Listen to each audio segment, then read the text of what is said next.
आपसे फिर अपने चैनल में स्वागत करता हूं। धन्यवाद। मेरा एक सवाल है, कल प्रधानमंत्री जी ने भोपाल के अंदर एक रोड शो में कहा कि कांग्रेस को अर्बन नक्सलाइट लोग चला रहे हैं, इस पर आपकी क्या प्रतिक्रिया है? मुझे लगता है कि प्रधानमंत्री पद की गरिमा के अनुरूप तो बयान देते हैं। वो आज से नहीं, बहुत साल पहले से मुख्यमंत्री रहे तब भी उनका बयान आते हुए और हिंसा और नफरत के अलावा उनके पास कुछ है। तो मैं उनसे ये जानना चाहता हूँ कि अर्बन नक्सल उन्होंने कहा कांग्रेस को कौन चला रहा है? कांग्रेस के राष्ट्रीय अध्यक्ष ही चलाते हैं कांग्रेस को, पर इस समय हमारे राष्ट्रीय अध्यक्ष कांग्रेस के माननीय श्री मल्लिकार्जुन खड़गे, नरेंद्र मोदी जी को खड़गे जी से बड़ी दिक्कत है, क्योंकि वो दलित समाज से आए, इसलिए पहले उनको G20 के राष्ट्रीय भोज में नहीं बुलाया। दूसरा, अब उनको अर्बन नक्सल कह रहे हैं। ये देश के दलित समाज का अपमान है। नरेंद्र मोदी दलित विरोधी हैं, इस बयान ने बता दिया है, क्योंकि एक दलित व्यक्ति सर्वोच्च सत्ता पे है और देश के बड़े पॉलिटिकल पार्टी का अध्यक्ष है, ये उससे पच नहीं रहा नरेंद्र मोदी से, आरएसएस से।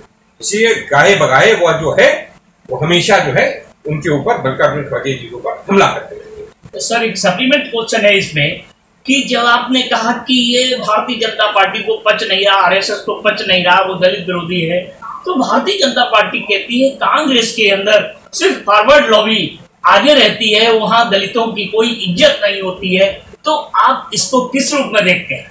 आज देश चला कौन? आज देश पीएमओ चला रहा है। पीएमओ में कौन है? राहुल गांधी जी ने जो सवाल उठाया है कि सेक्रेटरीज 90 सेक्रेटरीज जो देश चला रहा है उसमें से 3 तो ओबीसी, 52% देश की जनसंख्या 1931 के जो कास्ट सेंसस हुई थी, जातिगत जनगणना, उसमें 52% जनसंख्या है पिछड़ों की, उसमें रिप्रेजेंटेशन क्यों नहीं है? अभी जो महिला आरक्षण बिल आया उसमें दलित महिलाओं आती पिछड़ा को क्यों नहीं दिया? नरेंद्र मोदी ने आरक्षण क्यों नहीं प्रोवाइड कराया? नरेंद्र मोदी जातिगत जनगणना से क्यों दूर भाग रहे हैं?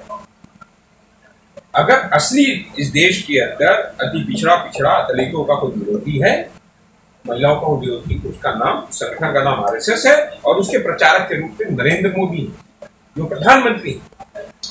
सर, महिला आरक्षण का आपने सवाल उठाया, महिला आरक्षण की बात जब आपने की तो इस पर प्रधानमंत्री और उनका जो संगठन, पूरी कैबिनेट बार बार ये कह रही है कि महिलाओं के सम्मान की बात है, आपको महिलाओं का सम्मान पच नहीं रहा है, तो इस पर आपका क्या कहना है? कि आप वो कह रहे हैं आपको, कांग्रेस को महिलाओं का सम्मान पच नहीं रहा है, इसलिए ये इस तरीके की आर्गनल बातें कर रहे हैं। ऐसे कोई सम्मान देता है कि कानून आ गया, वो कानून पालन कब होगा पता नहीं, वो आरक्षण मिलेगा कब पता नहीं, उसकी कोई डेडलाइन है? पहले जातिगत जनगणना होनी चाहिए, उसके डाटा आने चाहिए, उसके डाटा के बाद परसीमन होना चाहिए, उसके परसीमन के बाद अनुपातिक आरक्षण की व्यवस्था होनी चाहिए, तब तो आरक्षण का मूल हो। भाई, आज भी देश के अंदर अति पिछड़ा को और दलितों को स्थायी निकायों में के चुनाव में सहभागिता होती है, उनका है ना स्थान, तो वो राष्ट्रीय स्तर पर लोकसभा में और राज्य स्तर पर विधानसभा में क्यों नहीं होती है? विधान परिषदों में क्यों होना चाहिए? इस देश के अंदर अगर 52% जनसंख्या के साथ अन्याय होगा तो हम कहेंगे नहीं, हम सवाल नहीं उठाएंगे। अब किसको नहीं मालूम है कि जब 27% आरक्षण मंडल कमीशन के अंतर्गत लागू हुआ था तो नरेंद्र मोदी उस रथ पर सवार थे जिसको लीड कर रहे थे अडवाणी जी। राम रथ यात्रा हो रही थी, नहीं हो रही? और उस समय जो है ये मान्यवर प्रधानमंत्री नरेंद्र मोदी उस समय तो जनरल थे, उस समय तो वैश्य थे, वो समर थे, और 2002 में वो ओबीसी हो गए, वो नकली ओबीसी। इसलिए देश के पिछड़ों को मैं आपके माध्यम से अभिनंदन जी कहना चाहता हूँ, देश के यादवों को, देश के कुर्मियों को, देश के मौर्यों को, देश के विश्वकर्मा समाज के लोगों को, चौहान को, राजभर को और निषादों को और कुम्हार को, लोहार को, बढ़ई को, बारी को ये समझ लेना चाहिए कि नरेंद्र मोदी उनके हित की अनदेखी कर रहे हैं और उनके जो भी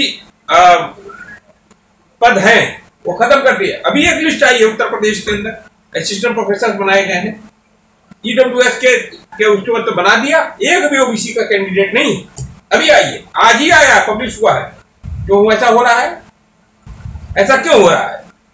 ओबीसी समाज के लोगों को आरक्षण की जो उनको हक है वो क्यों नहीं दिया जा रहा है? इसका अर्थ है कि नरेंद्र मोदी और आरएसएस मिलकर देश के ओबीसी समाज को दूर रखना चाहता है। वो चाहता है कि वह लोग शिक्षा में न आए, वो नौकरियों में न आए, वो आगे न बढ़े, वो पूर्व की जैसे जैसे समाज से चलता था उस हिसाब से समाज चले। ये देश संविधान से चलेगा और इस देश के संविधान की रक्षा के लिए इस देश के पिछड़ों को, दलितों को, आदिवासियों को, महिलाओं को, अल्पसंख्यकों को आगे आना चाहिए, सड़क को उतरना चाहिए। अगर संविधान नहीं रहा तो आरक्षण की व्यवस्था भी समाप्त हो जाएगी और देश में जो मौजूदा समय में जो आप लोगों को हक मिला हुआ है, जो इकोनॉमिक अपलिफ्टमेंट हुआ है पिछड़ों का, खासकर पिछड़ों का, जो मिडिल क्लास में आए हैं, अति पिछड़े जो मिडिल क्लास में आए हैं, जो दलित मिडिल क्लास में आए, वो सब समाप्त हो जाएगा।